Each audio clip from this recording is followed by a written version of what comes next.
Assalamualaikum warahmatullahi wabarakatuh. Perkenalkan, kami dari kelompok 3 akan mempresentasikan hasil diskusi kami mengenai materi minyak bumi. Berikut anggota kelompoknya. Yang pertama, Farid Rizkullah Putra. Yang kedua, Humaira Yulisyana Meisya. Yang ketiga, Khalila Aziza. Yang keempat, Lucia Zoisna Pitupulu. Yang kelima, Muhammad Zaki Ashkor. Dan yang terakhir, Muhammad Zaki Febli Sudarsa. Pertama-tama, kami akan mempresentasikan tentang kesimpulan dari video pertama yang akan dibawakan oleh Lucia Joyce Pitupulu. Kepada Lucia, kami persilakan. Baiklah, untuk yang pertama itu ada informasi yang didapat dari video oil and gas formation. Sebagian besar kebutuhan energi saat ini dipenuhi oleh bahan bakar fosil seperti minyak bumi, gas alam, dan batu bara. Bahan bakar energi tinggi yang unik ini adalah sumber daya yang tidak terbarukan dan membutuhkan waktu jutaan tahun untuk terbentuk. Sekitar 2 miliar tahun yang lalu, organisme laut seperti ganggang, hewan mikroskopis, dan tumbuhan mati dan menetap di dasar laut. Di bawah sedimen lain di laut, dengan tidak adanya oksigen, fosil ini berubah menjadi zat yang disebut kerogen. Di bawah panas dan tekanan, kerogen secara bertahap berubah menjadi minyak bumi atau gas alam. Seluruh proses biasanya memakan waktu setidaknya 1 juta tahun.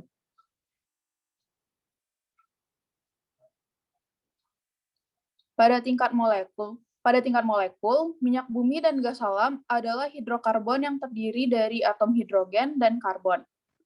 Tekanan yang konstan dan pergerakan kerak bumi mengeluarkan minyak bumi dan gas alam melalui pori-pori atau ruang antara batuan. Beberapa minyak bumi dan gas alam mencapai permukaan bumi dan merembes keluar secara alami ke tanah atau air. Seringkali minyak bumi dan gas alam terperangkap di bawah permukaan oleh lapisan kedap air atau struktur batuan seperti patahan dan lipatan. Di dalam kerak bumi, deposit minyak bumi atau gas alam menumpuk dan membentuk reservoir. Reservoir itu adalah formasi batuan berpori dan permeabel yang berada di bawah permukaan tanah pada kedalaman tertentu, di mana terdapat potensi hidrokarbon. Reservoir itu seperti spons besar yang diisi dengan minyak bumi dan gas alam, dan besarnya bisa sampai sebesar kota.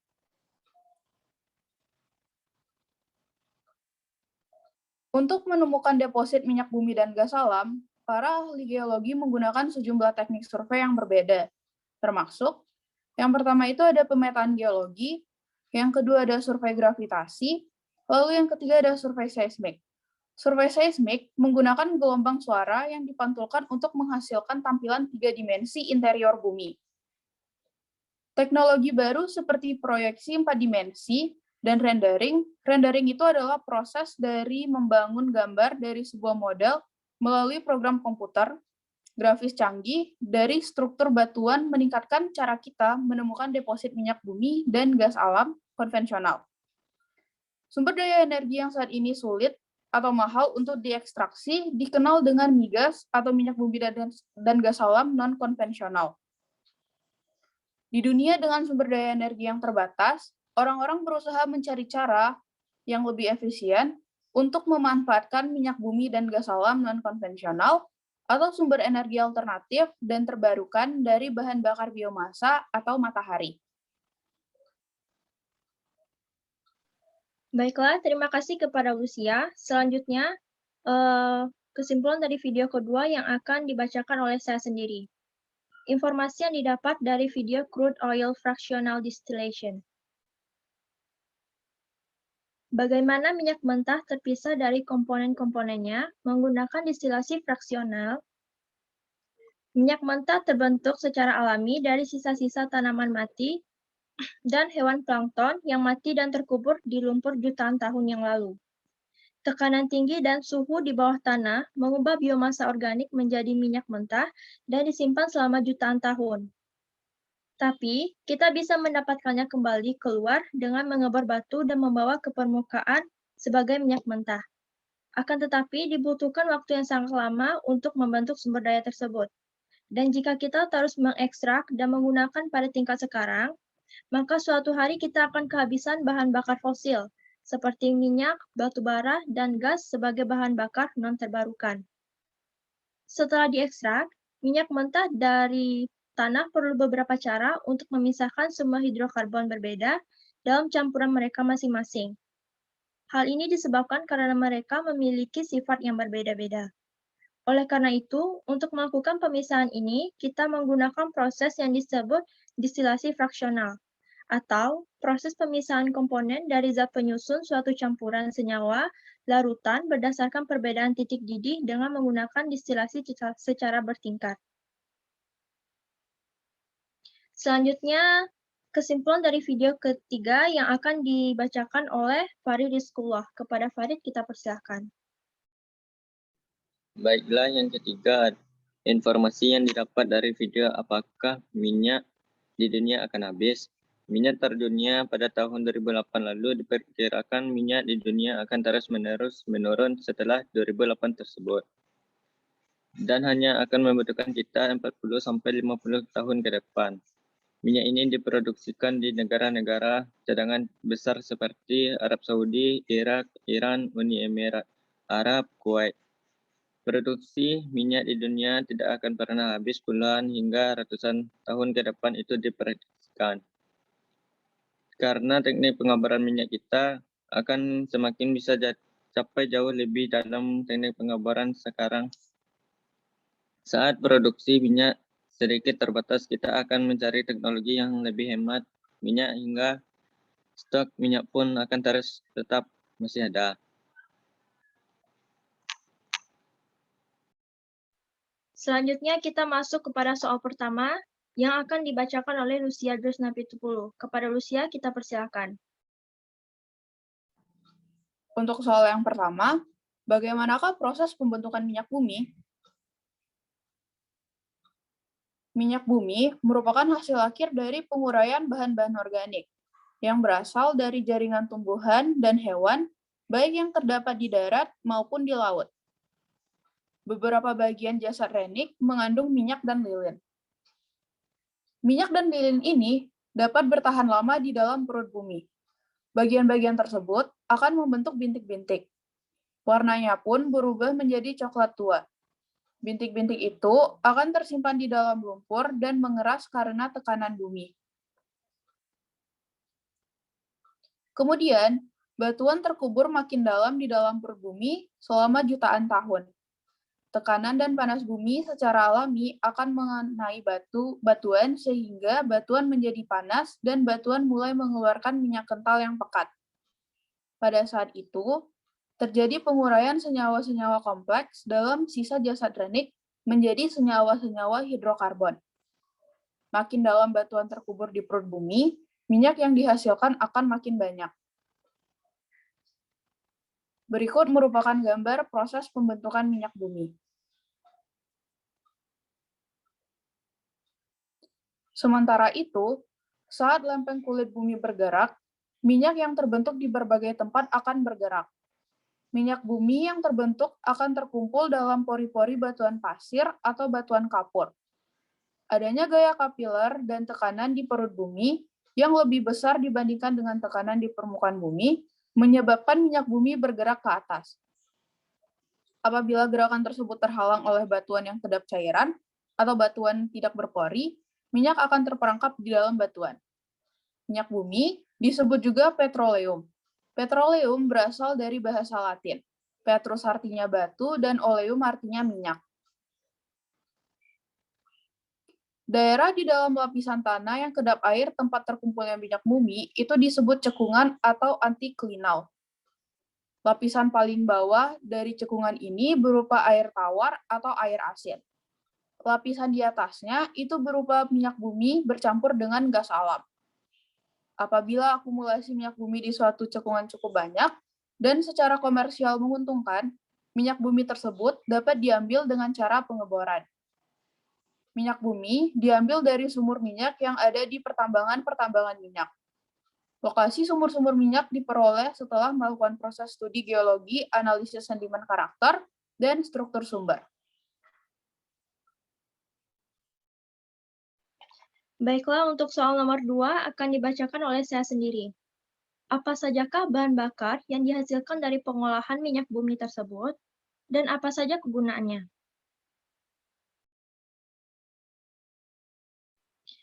Yang pertama yaitu LPG. LPG adalah salah satu hasil olahan minyak bumi. LPG dinominasi gas propana C3H8 dan butana C4H10 yang telah dimampatkan sehingga menjadi cair dan ditempatkan ke dalam tabung logam bertekanan tinggi. Selain itu, LPG juga mengandung sedikit hidrokarbon lain seperti etana C2H6 dan pentana C5H12. Kegunaan dari LPG diantaranya sebagai bahan bakar rumah tangga atau memasak, sebagai bahan baku industri kimia atau petrokimia, sebagai sumber gas hidrogen, dan yang terakhir sebagai pemanas ruangan di negara-negara bermusim dingin. Selanjutnya yaitu bensin atau gasolin. Bensin terkandung di dalam minyak bumi sebanyak 15–30%. Senyawa hidrokarbon yang menyusun bensin mempunyai atom C5–C12. Kegunaan dari bensin diantaranya sebagai bahan bakar kendaraan bermotor, sebagai bahan bakar penerbangan bermesin piston, dan sebagai umpan proses petrokimia. Selanjutnya yaitu nafta. Nafta merupakan bahan baku dan harus diolah pada tahap kedua. Jadi, nafta tidak dapat langsung digunakan. Nafta dapat diolah menjadi bensin atau bahan petrokimia yang lain melalui proses cracking atau kertakan.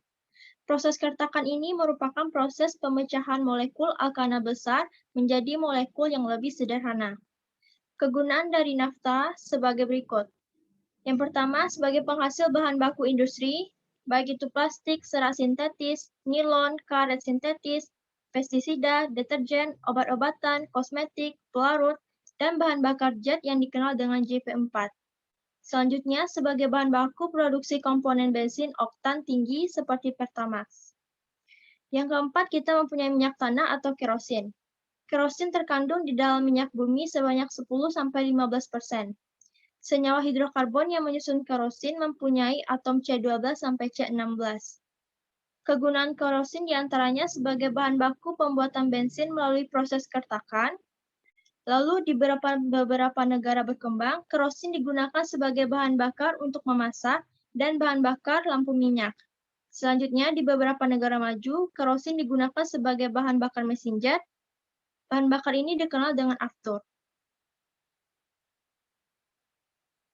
Selanjutnya yaitu minyak diesel atau biasa kita sebut dengan solar. Solar terkandung dalam minyak bumi sekitar 15–20%. Senyawa hidrokarbon yang menyusun solar terdiri dari atom C14–C25. Seperti halnya dengan kerosin, solar dapat dikertak untuk menghasilkan bensin. Kegunaan dari solar adalah sebagai bahan bakar mesin diesel dan sebagai bahan bakar mesin industri. Selanjutnya, minyak pelumas atau oli. Minyak pelumas tersusun atas senyawa hidrokarbon dengan jumlah atom C18–C30. Kegunaan dari oli adalah pelumas merupakan zat kimia yang umumnya cairan dan diberikan di antara dua benda yang bergerak untuk mengurangi gaya gesek atau biasa disebut sebagai lapisan pelindung yang memisahkan dua permukaan yang berhubungan. Selanjutnya yaitu dapat melindungi mesin dari karat. Yang ketujuh yaitu aspal atau bitumen. Pada dasarnya, aspal adalah bahan bakar hidrokarbon yang bersifat melekat dan berwarna hitam kecoklatan.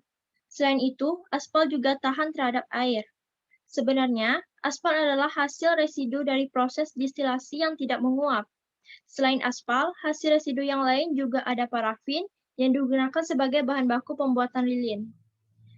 Kegunaan dari aspal atau bitumen adalah sebagai memperhalus jalan raya yang fungsi utamanya untuk mengikat batuan agar tidak terlepas dari permukaan jalan. Yang selanjutnya adalah sebagai bahan bakar boiler atau mesin pembangkit uap panas. Yang kedelapan kita punya parafin. Parafin dihasilkan dari proses pengolahan minyak mentah pada suhu sekitar 350 derajat Celcius atau lebih. Parafin merupakan zat padat dengan titik cair rendah. Umumnya tercampur dengan oli. Parafin terpisahkan dari oli dengan cara memanaskan fraksi oli lalu dipisahkan. Kegunaan dari parafin adalah sebagai bahan baku pembuatan lilin, baik lilin untuk penerangan, batik maupun kosmetik. Selanjutnya yaitu sebagai bahan baku plastik. Yang kesembilan ada petroleum ether. Petroleum ether dihasilkan dari proses pengolahan minyak mentah pada suhu 30 derajat Celcius sampai 90 derajat Celcius. Petroleum ether merupakan senyawa hidrokarbon yang terdiri atas campuran pentana, heksana, dan heptana. Kegunaan dari petroleum ether yaitu sebagai pelarut dalam industri dan dry cleaning. Yang terakhir yaitu residu. Residu terkandung di dalam minyak bumi sebanyak 40-50%. Residu dapat digunakan untuk memperoleh minyak gosok dan lilin. Keduanya mempunyai kandungan jumlah atom C26 sampai C28. Untuk memperoleh minyak gisik dan lilin dari residu, hidrokarbon dalam residu harus didistilasi dahulu atau disuling. Lilin dipisahkan dari minyak gosok dengan ekstraksi pelarut. Kegunaan dari residu adalah sebagai pembuatan minyak gosok atau gemuk dan lilin residu. Selanjutnya untuk soal nomor 3 akan dibacakan oleh Muhammad Zaki Askor. Kepada Zaki kita persilahkan. 3. Faktor apa sajakah yang mempengaruhi pembentukan minyak bumi? 3 faktor utama dalam pembentukan minyak dan gas bumi yaitu bebatuan asal atau disebut source rock, perpindahan hidrokarbon dari bebatuan asal menuju bebatuan reservoir, dan ketiga adanya jebakan atau disebut entrapment geologis.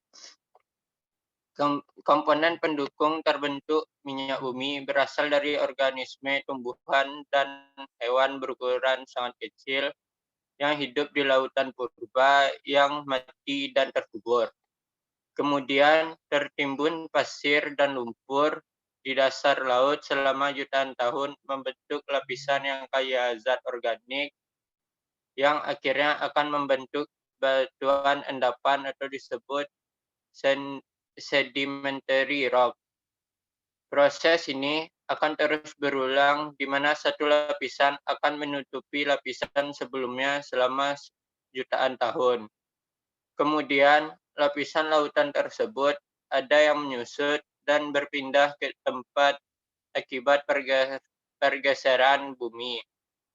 Deposit yang membentuk endapan tersebut umumnya tidak mengandung cukup oksigen untuk mendekomposisi material organik secara komplit.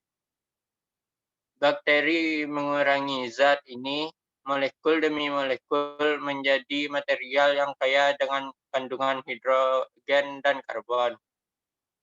Dengan tekanan temperatur yang tinggi, lapisan bebatuan di atasnya akan mendestilasi sisa bahan organik sedikit demi sedikit dan mengubahnya menjadi minyak dan gas bumi. Selanjutnya, untuk soal nomor 4 akan dibacakan oleh Khalila Aziza. Kepada Khalila kita persilahkan. Soal nomor 4, apakah minyak bumi akan habis? Terdapat 2 prediksi tentang apakah minyak bumi akan habis, yaitu pertama, pada tahun 2008 kita telah melewati puncak produksi minyak di dunia. Dan diperkirakan bahwa produksi minyak di dunia akan terus menurun setelah tahun 2008 tersebut, dan hanya mampu memenuhi kebutuhan kita untuk 40-50 tahun ke depan. Prediksi ini juga telah memperhitungkan kemampuan produksi negara-negara dengan cadangan minyak besar. Prediksi kedua, prediksi ini mengatakan bahwa produksi minyak di dunia tidak akan habis dalam puluhan tahun bahkan hingga ratusan tahun ke depan. Hal ini diprediksikan karena teknik pengeboran yang akan semakin bisa mencapai tempat yang jauh lebih dalam daripada teknologi pengeboran sekarang. Prediksi ini juga didukung oleh pandangan ekonomi yang mengatakan bahwa saat produksi minyak kita semakin terbatas, kita akan mencari teknologi yang lebih hemat minyak, sehingga stok minyak pun akan terus ada. Baiklah, untuk soal terakhir akan dibacakan oleh Muhammad Zaki Febli. Kepada Zaki Febli kita persilakan. Yang kelima, bagaimana cara melestarikan minyak bumi?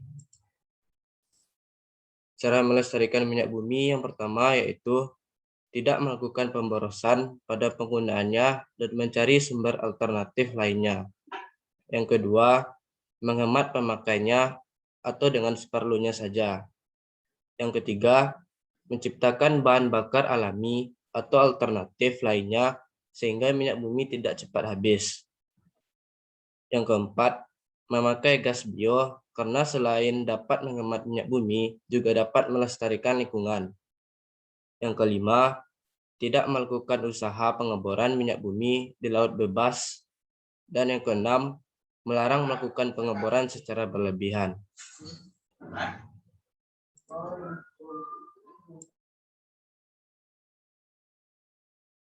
Baiklah, cukup sekian yang dapat kami sampaikan. Mohon maaf bila ada kesalahan. Wabillahi taufiq wal hidayah. Assalamualaikum warahmatullahi wabarakatuh.